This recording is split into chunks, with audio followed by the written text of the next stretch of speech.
Welcome to Beyond the Band-Aids. And today our episode is going to cover the sense of ownership that we have both within a police department and within a community. So we're going to start with just kind of a roundtable about what we think about ownership. Now, ownership has two very, very distinct definitions. One is material. I own something. I have control of that, and I can do whatever I want with it. And most of us are used to that definition of ownership. But we're going to talk about ownership in organizations today, and much more about ownership in institutional organizations. So a big topic, and we hope you enjoy this. So, Mike, I'm going to turn to you. What's your definition of ownership within an organization? Well, ownership is when people believe in the possibility that their organizations is theirs to create. And so for me, a lot of it comes down to that they are responsible for what this organization looks like, the outcomes that organization produces, and the future of that organization. And it's a different mindset than not being those things. And so that's my quick definition. I would say ownership is a responsibility to the cause, to the culture, to the people within an organization. And it's not so much a sense of, I'm the boss, I'm here to dictate, but a sense of collaboration and being open to all perspectives to make the organization stronger. And I will add one more thing, and I think that is that it's the decision to be the author of your own decisions and your own freedom. And so one of the roles that leaders play is to confront people with their freedom and to say, here's the freedom you have. And the lack of ownership, I think, diminishes our sense of aliveness, our sense of we're not as responsible as Kristin said. Okay. I want to compare ownership to entitlement. Entitlement's a word we hear a lot of today, and just what the difference. What does it look like in an organization when you feel entitled versus when you feel like you're an owner? And Mike, I'm going to go around again, and then I'm going to come from the educational point of view. For me, there is kind of a correlation between ownership and entitlement as there is between cause and effect. Ownership is part of the cause, and effect is entitlement. And sometimes effect can be kind of referred to as blame, that you're going to blame others for how things are, and you're going to blame the organization, or you're going to blame leaders. That's entitlement. It's almost ownership that's run aground, so to speak, is entitlement in that way. And so for me, entitlement is an effect and ownership is the cause. And so that's my way of seeing the difference. And one produces the future. One is kind of subject to the whims of others in terms of what that future looks like. Okay, good. That's a good distinction, I think. How about you, Kristin? I think entitlement is that it's my way or it's nothing kind of mentality. Entitlement is not collaborative. It's not putting trust in other people to be responsible in the areas where they have expertise. Entitlement is kind of a selfish way of looking at the organization where ownership is a true responsibility to the organization. And let me just add one more thing. And sometimes you hear people say, it doesn't matter to me. Whatever you want is fine, is a phrase that's attached to entitlement. And I will say that when I've heard that, I think that's not true. Those are kind of lies, I think, on the part of people. And they want something more. It's just that that's what they say because they're afraid. Oftentimes, people are afraid of that very difficult discussion around ownership, becoming an owner. Yeah. We get stuck in our rigidness. I'm going to speak from my own experience of being in a university, and I always felt like an owner walking in there, that I could collaborate with students to create something. But but I realized very fast that people were like, you don't have the freedom to make those decisions. And then I would have to go about innovating solutions, whether it was fundraising from another source or just getting on the phone and calling up people. And we made change. And I think what happens with ownership is people are afraid of what the future might look like, because they don't know how to tackle the very thing that they're hoping could affect change in the So organization. let me just say one other thing about community ownership. And I've often heard, and I still very much hear that let's blame the institutions, let's blame the leaders, and in the same breath kind of declare our own innocence as if we're not responsible for the current reality. A big part of ownership is basically taking ownership for what currently exists. And if you don't do that, you really can't be part of creating the future. And so that innocence is somewhat misplaced. And it is a form of entitlement. I'm blaming you for what happened and why it happened. And I'm just going to sit back and kind of in the same breath declare my own sense of innocence and naivete around what currently exists. That's a form of entitlement, and it's misplaced. Yeah, I'm helpless, I'm hopeless, and the status quo is what is. So I do want to give this quote. I was just talking this over with Mike and Kristin, that Henry Ford once said in terms of building organizations and building a factory based on control and efficiency and mass producing cars. He said, "Why is it that every time I ask for a pair of hands, they come with a brain attached?" And I found that fascinating, because we talk in modern day about flattening organizations, and yet we don't use all the brain, all the possibilities of the people that we work with. We don't allow those fresh ideas and those beautiful sense of ownership and sense of responsibility, which results in really good satisfaction.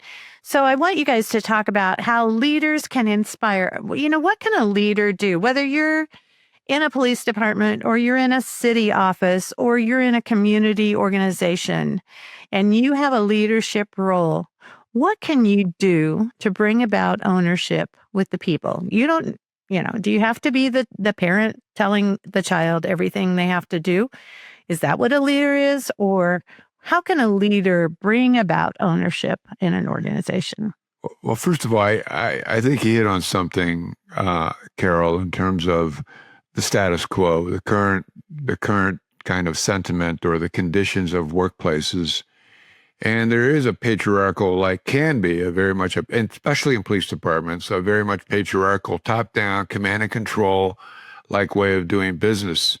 And so if you're a new chief or a new sheriff and you come into an organization, you have to honor where people are at and what their experiences have been. And one of the first things you need to do, that if you want to produce an organization where people are choosing ownership, then there's a lot of things that have to happen along the way. And one of those is your patience.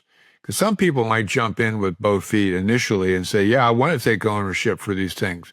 I want to know more about how the organization operates. I want to show up at meetings. I want my voice to be heard. I want my thoughts to matter. They're going to jump in.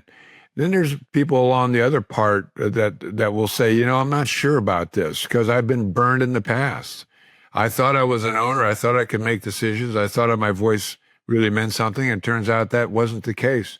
So they have that kind of rub from the past that says, I'm not sure about that. I have some fear about doing what you're asking me to do, leader. And so you have to be patient with that. And you have to give people that sense of that it's going to be okay. It's going to be safe. And the other part of this, as we talked about before we went on the air, is what do you do with mistakes? People who make mistakes, people who make errors. And you have to make a distinction between people who intentionally make those mistakes and people who, by good faith, made a mistake, thought they were doing the right thing and weren't. And what we did in our own organization in Longmont was, if you made a good faith mistake, that counted as a learning experience. That counted as a educational episode. that wasn't something that you got punished for like you did in the past. That if you made a mistake, you were going to go to internal affairs and you were going to get a punitive consequence, a day off or a letter of reprimand or something like that. And so you had to change the way that you treated mistakes in organizations. They had to be, here's a learning experience. Here's an educational episode. Here's a way of, now I learned from doing that and I'm not going to do it again.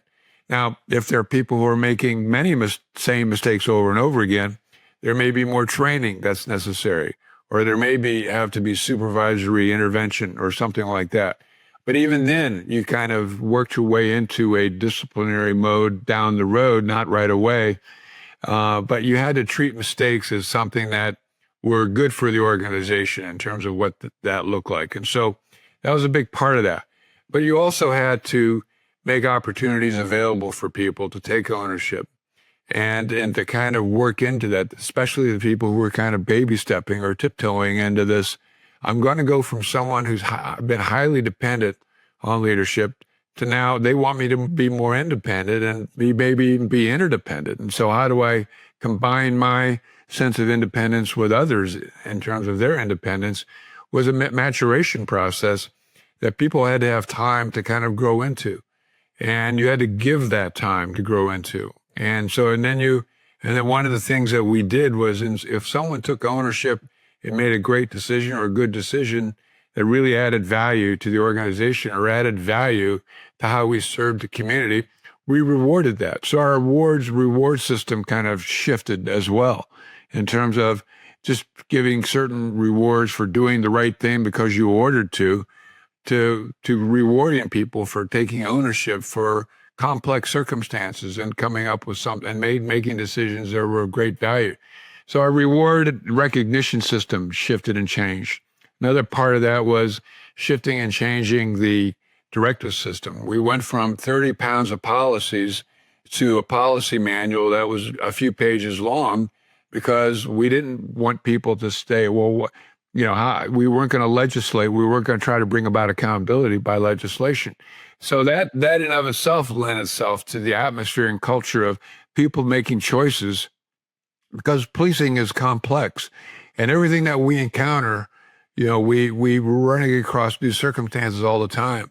And so the old way was to create a policy or procedure for every brand new thing we encounter.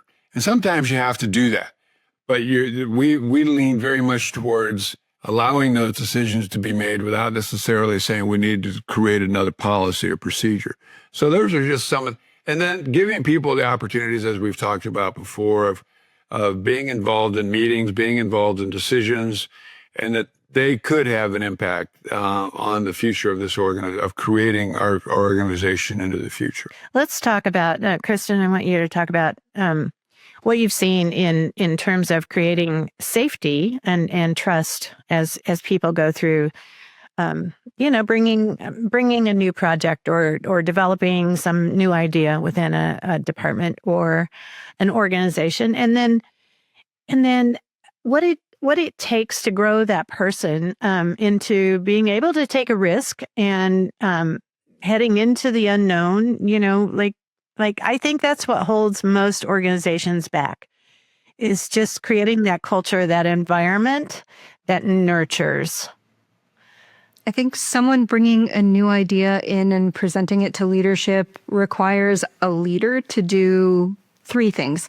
I think they need to be invested in people and invested in helping their people grow. They need to recognize people's potential and give them the opportunities to cultivate that. And they have to be good listeners. And when someone brings them a new idea, be open to it, be open to talking it through, not writing an idea off right off the bat because it seems, outside of the realm of possibility.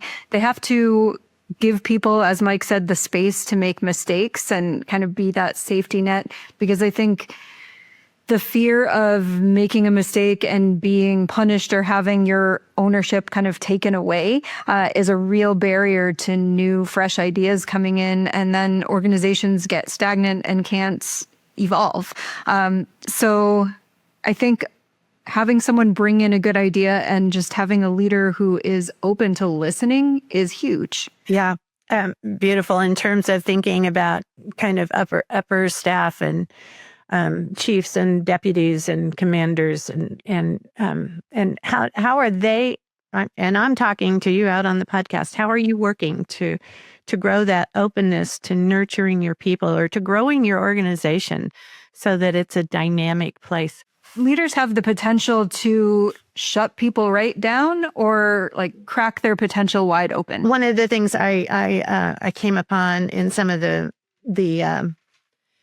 literature was that traditional organizational structures often crush the sense of ownership. And so, I often think about, children growing up in a home that's very high discipline and the children come up with these ideas and they're squashed every time. How does that, and maybe we're a whole society of people who've been squashed a little bit, and it just takes, how do we get some courage? How do we enter into curiosity and discovery, and who's going to support us as we do that? And I think maybe in a police department and maybe in a community, that feels like a very alone path to walk. So, Mike, talk about your experience, your practical experience in the department. How did they rise up and kind of take on? Did they pair up? Did they gather a group with them, or did they go on their own discovery and educational journey? What did you see as people? Well, all the things above that you just talked about. There were often times where we paired people up, where we put them in teams or small little subcommittees to kind of come up with ideas or perspectives. Often, what we did, anytime a decision that needed to be made impacted police officers, we made it very clear that police officers were going to lead these subcommittees, or police officers were going to be the ones who came up with the ideas that we needed to implement that impacted them personally. And so they were given a series of kind of guardrails and series of criteria to work with budgets and kind of other policies and procedures at some level. But oftentimes it was almost every time police officers were responsible for that. And I don't recall one time where when we did that police officers didn't come up with really outstanding ideas and perspectives about what we could do as we move forward with a particular set of decisions. I'll recite one example. We remodeled and we talked about before the program, we remodeled our master police officer program from being a paper chase, from being, well, you have a degree, you have X number of years of experience, you have certain kinds of training, you're eligible to become a master police officer. Well, the criteria we gave the group that were police officers, including current master police officers and non-master police officers, was we want this now to our master police officer process to be demonstrable. In other words, what impact or what influence or what difference did you make in the community? And in order to become a master police officer, it wasn't a paper chase that, degrees and trainings and years of experience. It was your performance and your demonstrated performance in the community that made a difference. Well, these police officers, you came back 6 months later to our staff and presented something that was just absolutely remarkable in terms of here's what we believe. And they came at it from their own experiences. And so much of what they provided was based on their own life experience as a police officer. And we ended up implementing almost everything that they suggested. It was several pages long in terms of what they came up with.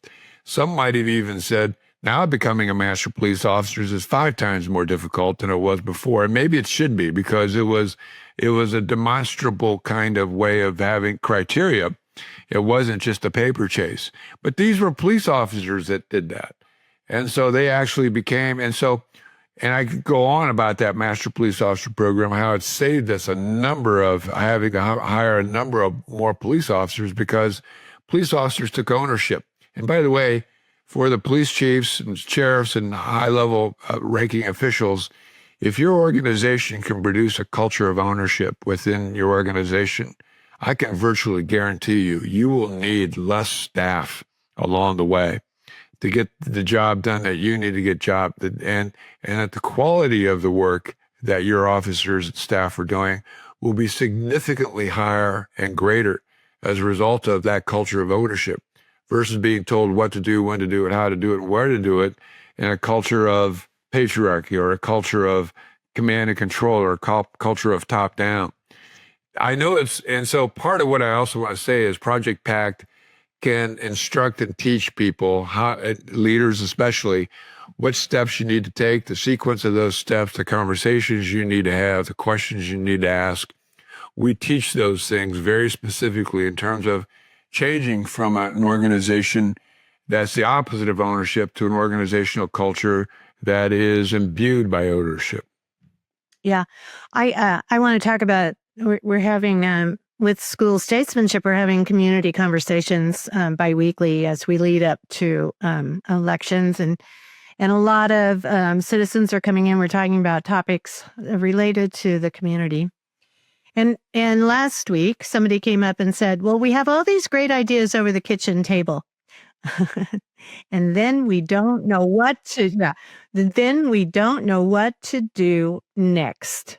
And I think the ownership, in a community, if you're a citizen, you do have ownership in your community. Invite someone to come along with you and go on that discovery tour, or attend a planning meeting or a board meeting or a council meeting, and get involved with the conversations. Don't feel like you're always that outsider.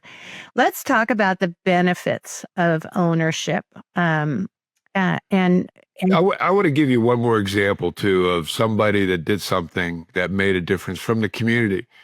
We opened up our meetings to citizens in the community, and 2 citizens who were married came in and said, we'd like to start a citizen volunteer patrol process within our community. We'd like to see citizens part of the patrolling process that we do and be the ears and eyes and ears of our community.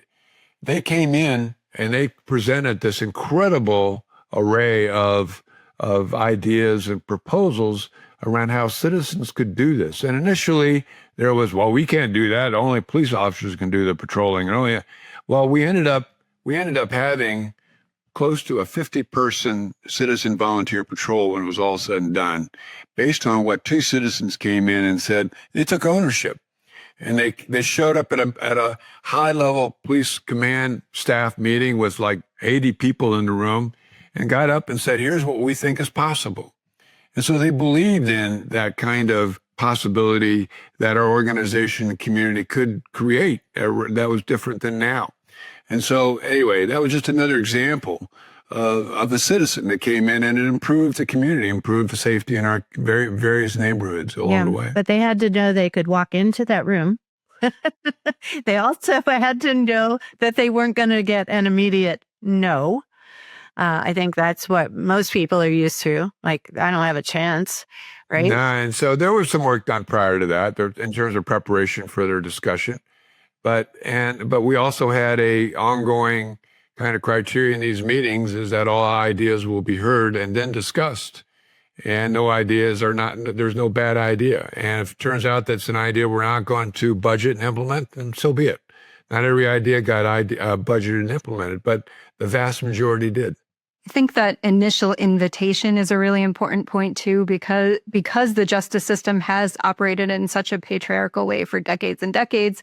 Communities are used to police and other officials within the system telling them what to do, and enforcing the rules, doling out punishment. So the first step is really to have people who've served in those leadership roles extend the opportunity to their communities, communicate this shift in vision, this shared dynamic, and then community members need to step forward and get involved. Yeah, and believe me, it ended up being, okay, we had an organization of 400. Now we have a community of 100,000 people who are trying to figure out what's next and be part of that.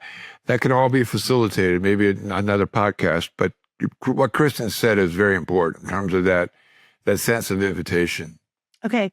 Benefits of ownership then. Let's talk about why would you do that? Why would you step outside of your norm?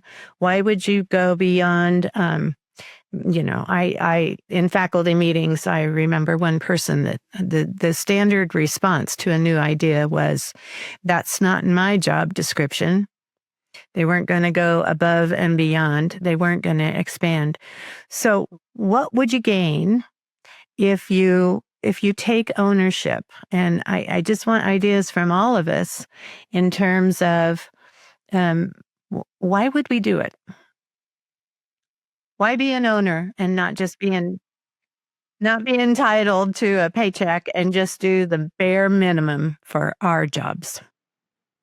Well, I think the most obvious answer is that if you're willing to step forward, you can start to change the things that you don't like, that you don't think are going well.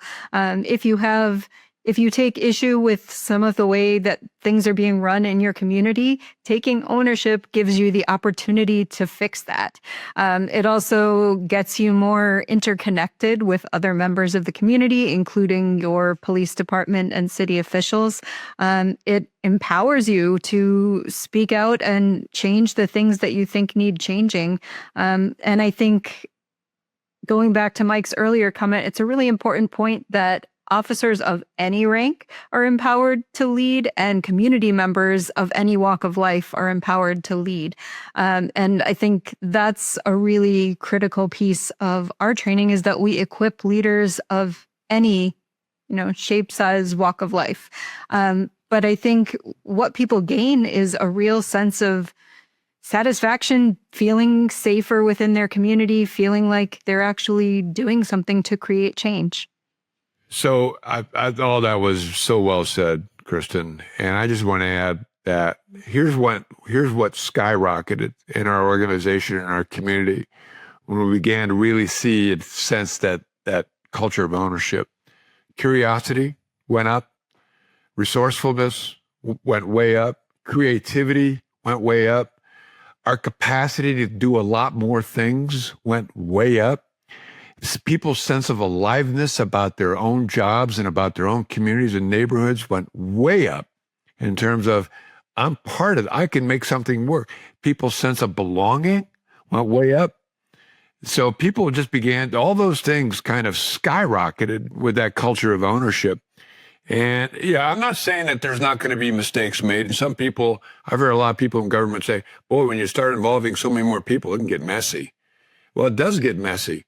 But on the other hand, it's just a wonderful messiness, and you have to kind of be patient and live with it and learn from it and know that there's a lot of things that, as a police chief or as a police official, high level, you don't know 90% of what happens anyway, most of the time. There's a lot of things happening on the streets and neighborhoods and the communities by police officers that even in a command and control environment, you have no idea what's going on.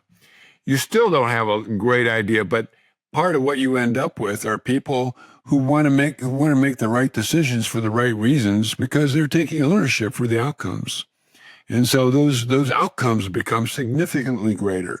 And we saw great things occur within our community and our organization in terms of that aliveness and that sense of being and sense of job satisfaction. And by the way, we talk about police officer wellness and that intellectual, emotional, psychological aspect. It's amazing how much of an antidote that sense of ownership can provide for the things that police officers have to experience, because now they're a big part of coming up with solutions and creating something that didn't exist before that they're seeing happen. There is something very healthy and very healing about that aspect of living your life, that if you're always constantly being told what to do, when to do, and where to do, that aliveness and that sense of robustness isn't there. Beautiful. I think we're kind of getting to our time here, and I just want to say I think it builds something that lasts. The one thing that we hear in community conversations around the school of statesmanship in Longmont is that it is a safe community. Mike started working on a lot of this, creating the environment, creating the trust, creating the shared mission and vision with the community over 30 years ago. and that it still holds today and is being built on today, that we have this chance and in terms of evolving and growing structures, that then our next generation can come in and create beautiful things, that there is goodness in community, there is goodness in police. And we just invite you to subscribe to the podcast. If you're listening today, please give us 5 stars and comment or send us a question. I also want to invite anyone who's listening that knows of good things happening within police and community to send us your story, to let us put that on a blog post on our website and start to spread this word. I think it's a movement that is beyond the theory of how to create really good, satisfactory work environments and how to create public safety and mutual trust. So thank you for listening to Beyond the Band-Aids, and we'll see you next time.